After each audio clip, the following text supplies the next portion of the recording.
అంటే మంచి పేదవాడికి మంచి చేయడం కూడా వాళ్ళకి ప్రమాదం. ఈరోజు పిఠాపురంలో చూసుకుంటే మనకి జనసంఘటన వల్ల చాలా తక్కువ ఓటింగ్ పడింది. మనకి ప్రతిపక్షం చూసుకుంటే 70,000 మెజారిటీతో ఓట్లతో నెగ్గింది. అసలు ఎందుకు కారణం? అక్కడ ప్రజలు ఎటువంటి తీర్పును ఇచ్చారు?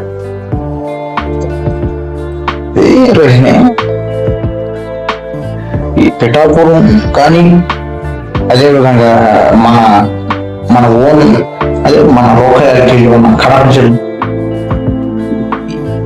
ఇటుపక్క చూసుకుంటే ఇంకా ఈ ఉత్తరాంధ్ర ప్రజలుగా ఎక్కడ చూసుకున్నా సరే 40% మనకు వచ్చింది. అంటే మన అభ్యర్థులు అక్కడ విన్నింగ్ స్టేజ్ నుంచి కూడా కాస్త దిగినట్టు దిగారు, కానీ ఓన్లీ రన్స్ అయ్యారు. అక్కడ మనమే గెలిచాం. అక్కడ ఏదో కొన్ని షేర్ అవుతాయి. పైగా ఇంతమంది ట్యాంపరింగ్ అయింది అనమాట.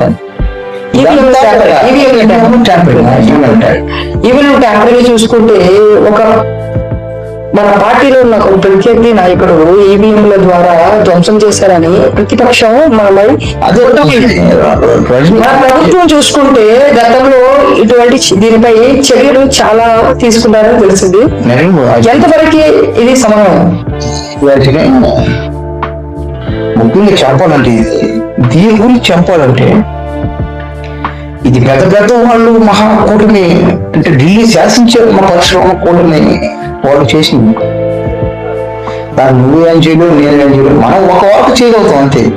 ఇప్పుడు మనం ఒక వార్త అంటే తీసుకెళ్ళగలుగుతాం, అక్కడి నుంచి ఇంకా మనమేం చేయగలుగుతాం. అది ఇన్ని చోట్ల జరిగిన ఇంత ట్యాంపరింగ్ జరిగిన ప్రజలు ఇప్పటికీ మనల్ని కోరుకుంటారు. ప్రజలకు వెళ్తే నా స్పందన ఎలా ఉందంటే చూసిన వాళ్ళందరూ మనం చూసి బాధపడ్డాం. కొత్తగా గవర్నమెంట్ వచ్చింది కానీ చేసింది ఏమీ లేదు. 5 ఏళ్ళలో కూడా చేసేది ఏమీ లేదు.